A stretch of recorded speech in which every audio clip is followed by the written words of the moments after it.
আসসালামু আলাইকুম। আশা করি আপনারা সবাই ভালো আছেন। আলহামদুলিল্লাহ আমরাও ভালো আছি। এখানে আমি ঢেঁড়স ভর্তা করে নিচ্ছি আর বাচ্চাদের জন্য আলুর কাবাব করে নিব। দুপুরবেলা আজকে তেমন কোনো বাজার নেই আর নিধির বাবাও বাইরে গেছে, তাই ভাবলাম যে আজকে দুপুরে এগুলা রান্না করি আর রাত্রে ডিম ভেজে খেয়ে নিব। প্রতিদিন কিন্তু রান্না করতে ভালো লাগে না, মাঝে মধ্যে এভাবে খেলে কিন্তু মজাই লাগে। আর আলুর কাবাবটা বানালে বাচ্চারাও পছন্দ করে, তাই ভাবলাম যে আলুর কাবাবটা তৈরি করে দেই। আর এখানে আমি আবার ঢেঁড়স ভাজি করে নিচ্ছি। গোলমরিচ শেষ,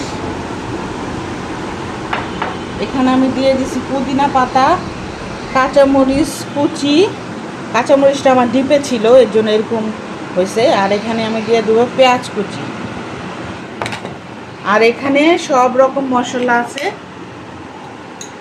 এখানে আমি অল্প পরিমাণ দিয়ে দিলাম। এটা আপনারা ঘরে বানায় খায় দেখতে পারেন। এটা যখন আমার ঘরে বাজার টাজার থাকে না বা অন্য কিছু খাইতে মন চায় না, তখন এইভাবে আমি রান্না করে দিই। আর এখানে দিয়ে দিলাম আদা রসুনের বাটা।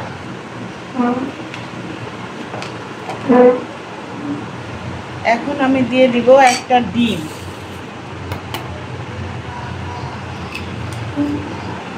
আলুটা আমি আগেই ম্যাশ করে নিছি।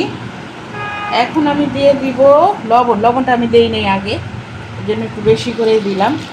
এখন আমি হাত দিয়ে এটা ভালোভাবে মেখে নিব। এটা মাংস ছাড়া টিকিয়ার মতোই মজা হবে, মানে কাবাবের মতোই একটা টেস্ট আসবে। এটা আমি এখন হাত দিয়ে ভালো করে মেখে নিই, তারপরে আমি আবার আপনাদের দেখাবো। এখানে আমি দিয়ে দিলাম দারচিনি গুঁড়া, বেশি করে দিতে হয়। এখন আমি আবার হাত দিয়ে ভালো করে মিশিয়ে নিব। পুদিনা পাতাটা দিলে একটা কাবাব কাবাব টেস্ট আসে, আর আমার ঘরে পুদিনা পাতা ছিল তাই ভাবলাম আমি দিয়ে দিই। আর যখন না থাকে তখন দেই না, না দিলেও সমস্যা নাই। আর একটু লাগবে, সব দিয়ে দিলাম। আমার আবার কড়া লাগবে, আর একটু লবণ লাগবে। দারচিনি এলাচি পুরো আবার কইরা ফ্রিজে রেখে দিতে হবে। আমি এটা অনেক আগে করছিলাম, দারচিনি গুঁড়াটা ফ্রিজে রাখছিলাম, প্রায় আমার 1 বছর হয়েছে।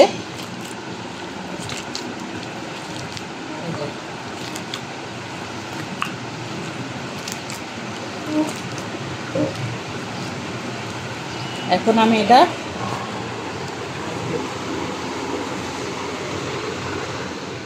এখানে আবার আলুর কাবাবটা আমার হয়ে গেছে। আমি এইগুলো আবার ফ্রিজে রেখে দিব, কারণ এতগুলো আমার লাগবে না। তাই ভাবলাম যে এগুলো আবার অন্য দিন খাওয়া যাবে, জন্য ভাবলাম যে ফ্রিজে রেখে দেই, আরেক দিন এগুলা ভেজে আমরা খেয়ে নিব। আর 3-4 দিন ধরে এত গরম পড়ছে, মানে অস্বস্তি গরম, গরমে মনে হয় পাগল হয়ে যাব। আর এখন আমি সবগুলা ভাজার জন্য অল্প পরিমাণ মানে তেল দিয়ে নিলাম। এখন আমরা দুপুরে এগুলা দিয়ে আজকে ভাত খাবো, এর জন্য আমরা দুপুরে খাবো তো, ওই জন্য ভেজে নিব আস্তে আস্তে করে। এই যে এভাবে করে তেলে দিয়ে দিবেন। একটু নরম হয়েছে, সমস্যা নাই, এটা তেলে দেওয়ার পরে শক্ত হয়ে যায়। এই যে তা আমি এক এক করে ভেজে নিই, তারপরে আপনাদের সাথে শেয়ার করব। আমি কিন্তু এক এক করে সবগুলা ভেজে নিচ্ছি, আর এভাবে ভেজে আপনারা খেয়ে দেখতে পারেন, খুবই মজা লাগে। আমরা কিন্তু যেদিন আর কি রান্না টান্না না করি, বেশিরভাগ মানে রান্না করতে ভালো লাগে না যেদিন, সেদিন আমরা এভাবে আলুর কাবাবটা ভেজে নেই। এভাবে খেয়ে দেখেন, অনেক মজা লাগে। আমরা কিন্তু সবাই মিলে অনেক পছন্দ করি, আর আমাদের বাচ্চারাও অনেক পছন্দ করে। এখন আমরা সবাই মিলে একসাথে ভাত খেয়ে নিব। আর সাথে কিন্তু ঢেঁড়স ভর্তাটা করেছি, ঢেঁড়স ভর্তাটাও অনেক মজা হয়েছে। আমি কখনো ঢেঁড়স ভর্তা করি নাই, এই ফার্স্ট করলাম, দেখলাম যে খারাপ হয়নি, ভালো হয়েছে। একটু ঝাল দিলে আরও মজা হতো, কিন্তু আমি তো ঝাল খেতে পারবো না, ডাক্তার আমাকে ঝাল খেতে নিষেধ করেছে, তাই আমি ঝাল বেশি একটা দেইনি। আপনারা ঝাল দিয়ে করতে পারেন। এখানে আমি আবার নিধির বাবাকে ভাত দিয়ে দিলাম, আর আমরা সবাই মিলে এখন একসাথে খেয়ে নিব। আর নিধি যে বড় বোনকে জন্মদিনে গিফট দিয়েছিল সেটা আবার নেহা পড়েছে, ও আবার ভিডিও করতেছিল, তা আমি আবার বললাম যে আমাকে একটু দিও আমার চ্যানেলে, আমি এটা স্মৃতি হিসাবে রেখে দিব। আসলে বোন বোনকে খুব ভালোবাসে, বোন থাকা অনেক একটা দরকার একটা মেয়ের জন্য। আপনারা সবাই মিলে আমার 2 মেয়ের জন্য দোয়া করবেন। আর বিকালবেলা একটু বের হয়েছি আমার বড় যার বাসায়, একটু কাজে যাব। আমার বড় যা আবার ফোন দিয়েছিল, তোমরা একটু এসো, আমরা একটু কাজে যাব, একটু দরকার আছে।